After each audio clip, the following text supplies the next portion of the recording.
The next day it rained. My father asked me how I'd like to go to the movies. Just me? I asked. No, all three of us, he said. Fudge is very young to go, I said. Don't you think so? Maybe, but I can't think of anything else to do with him, and that will take up a few hours. You could give him some socks, I suggested. You know how he loves to play with your socks. Socks won't last the whole afternoon, my father said. That's why I thought of the movies. What'll we see, Dad? My father checked his New York magazine. A Bear's Life is playing in the neighborhood. How does that sound? What's it about? I asked. A bear's life, I guess, my father said. It's rated G. I was thinking of a good western with lots of action, or else a picture rated R where you can't get in if you're under 17, unless you're with your parents. But my father had made up his mind. A bear's life it was. I suggested that my father get Fudge cleaned up, because by then he was looking kinda messy. I don't think my father even put him in his pajamas last night. He's been wearing the same polo shirt ever since my mother left yesterday morning. By 1 o'clock we were ready to go. All three of us wore our raincoats and rubbers, and my father took his big black umbrella. One thing about New York, it's hard to get a cab when it's raining. But the movie theater wasn't very far away. My father said the walk would do us all good. There were a lot of puddles. It was really pouring. I like to walk in the rain, especially if it isn't too cold out. It feels nice when it wets your face. I jumped over the puddles. My father avoided them too. But not Fudge. He jumped right into every one and splashed around like a little duck. By the time we got to the movie theater, the bottom of his pants were soaked. My father took him into the men's room. He stuffed a bunch of paper towels up each pant leg so Fudge wouldn't have to sit around wet. At first, Fudge complained, but when my father bought him a big box of popcorn, he forgot about his stuffed pants. Right after we got settled in our seats, a big boy sat down in front of Fudge, so he had to change seats with my father. Now he was on the aisle, I was in the middle, and my father was on my other side. When the lights dimmed, Fudge said, "Ooh, dark." I told him, "Be quiet, you can't talk in the movies." "Okay, Peter," he said. That's when he started throwing his popcorn.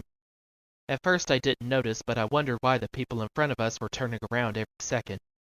Then I heard Fudge whisper, "Pow! Pow! Pow!" and I saw him throw a handful of popcorn. I poked my father. "He's throwing his popcorn," I whispered. My father reached across me and tapped Fudge on the leg. "If you throw one more piece, I'm going to take it away from you." "No throw!" Fudge said very loud. "Shh!"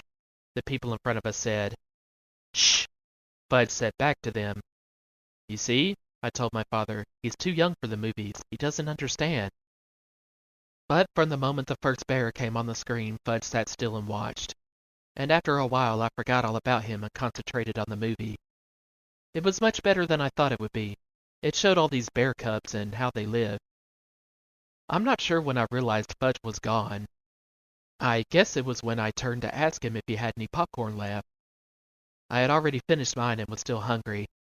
I was really surprised to see he wasn't there. I mean, one minute he was sitting right next to me and the next minute he was gone. "Hey, Dad," I whispered to my father. "He's gone." "What?" my father asked. "Fudge isn't in his seat." My father looked over. "Where did he go?"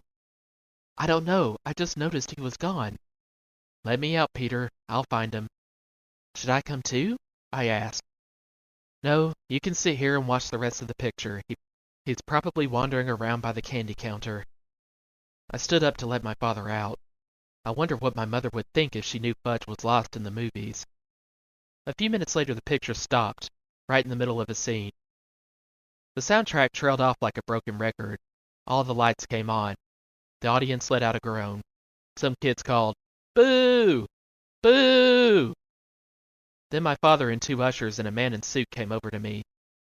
"He was sitting right here," my father told them, pointing to the empty seat on the aisle.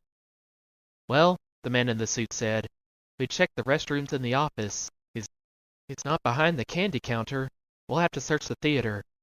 He cupped his hands around his mouth and shouted, "Ladies and gentlemen, may I have your attention, please? We'll continue with our film in one moment, but first we have to find a 3-year-old boy answering to the name of Fudge." Some people laughed when the man said his name.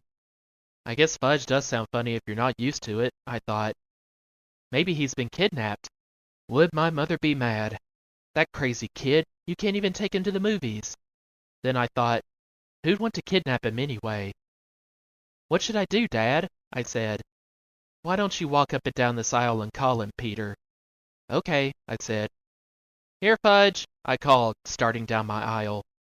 I sounded like I was calling a dog. Come on out, Fudge. When I got down to the first row and called, Here, Fudge, he popped out at me. He scared me so bad I yelled, Ah! Hi, Peter, he said. Hey, I found him, I called. I found him. Here he is. Then I turned to my brother. You dope, what are you doing way down here? And why are you sitting on the floor? Wanted to touch the bears, Fudge said. The bears are all gone. He spread out his arms and said, All gone, again. My father and the ushers and the man in the suit ran to us. Fudge, my father said, scooping him up. Are you all right? He wanted to pet the bears, I said. Can you beat that? Well, I guess we can continue the picture now, the man in the suit said. He cupped his hands around its mouth again. Thank you, ladies and gentlemen. Our young man has been found safe and sound. Now we return to the conclusion of a bear's life. My father carried Fudge back to our seats. He held him on his lap for the rest of the show. I guess he wasn't taking any more chances. Later, when we got home, my father explained to Fudge that movies are like TV. It's just a picture. There's nothing to touch. Fudge listened, but I don't know whether he believed my father. I had the feeling he still thought those bears were in the theater somewhere. I made up my mind that I would never take my little brother to the movies. Never. At least, not until he was 9 or 10. My father said he was going to cook us something special for dinner, to celebrate finding Fudge in the movies. I thought that was really strange, because as far as I know, my father can't cook anything. He doesn't even know where my mother keeps the peanut butter, the dishes, or the pots and pans. Lucky for him, I was there to show him. What are you going to cook, Dad? A super-duper omelet, he said. Omelet? I'm not sure me and Fudge like omelets. You'll like this one, my father said, humming as he gathered his ingredients together. Give me a big frying pan, Peter. Okay, I said. I gave it to him. He melted some butter in it. What's going in the super-duper omelet? I asked while Fudge sat on the floor banging 2 pot covers together. Well, the eggs, of course, my father said. Omelets are made of eggs. And what else? I asked. Oh, I think I'll make a mushroom omelet. Eggs and mushrooms? I said. Yes, you'll love it. I'm not so sure. You'll see, Peter, my father said. I sat at the table while my father cooked. I even put Fudge in his booster chair. When the omelet was done, my father brought it to us. He was still humming. That's some omelet, I said when I saw it. It filled up the whole frying pan. How many eggs did you use? About a dozen, my father said. Mom only cooks one at a time, I told him. When you taste this, you'll know why I used them all up. You mean it's that good? I asked. Go on, my father said as he served me. Taste it. I took a bite. It was awful. The worst thing I ever ate in my life. But my father was standing there grinning at me. I didn't want to hurt his feelings. Well, he said. It's nice, I told him, swallowing a chunk whole. I washed it down with a glass of milk. You see, your mother ought to experiment more. Then you'd learn to eat a lot of different things. I don't think Mom ever made me a mushroom omelet, I said. My father put some on Fudge's plate. Then he served himself. Fudge shoved a lot into his mouth at once. I waited, figuring he'd choke on it.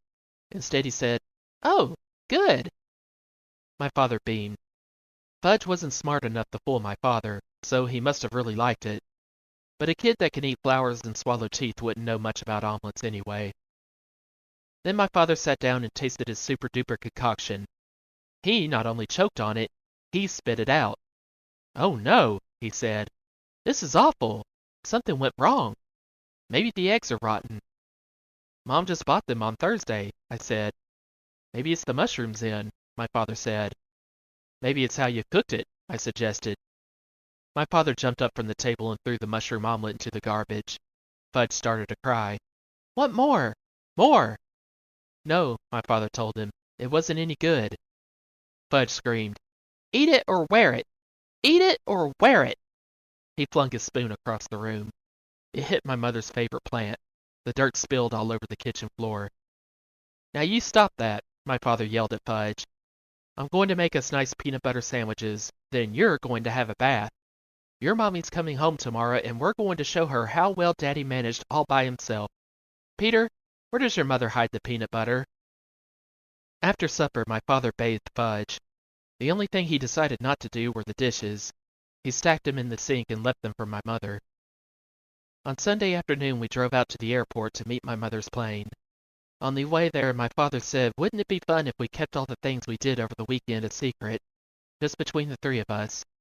Kind of a man secret." I agreed not to say a word, and my mother was so glad to see us that she didn't even mention the dirty dishes in the sink. 6 weeks later, we were watching TV one night when the new Toddle Bite commercial came on. "That's me," Fudge said. My mother looked up from the book she was reading. "He does look like you, Fudge, but that's not really you." "Oh yes," Fudge said, "that's me. See?" My mother squinted and looked harder. "You know, Warren," she told my father, "he really does look like Fudge." Then she laughed. "Imagine another little boy like Fudgy." "It's Fudge, all right," I said. "It's Fudge, all right," my brother repeated. "We didn't tell you, dear," my father said. "We thought you'd like to be surprised. But that is Fudge." "What?" my mother said, like she couldn't believe it. "You see, Mom," I began, "remember that weekend you went to visit Aunt Linda?"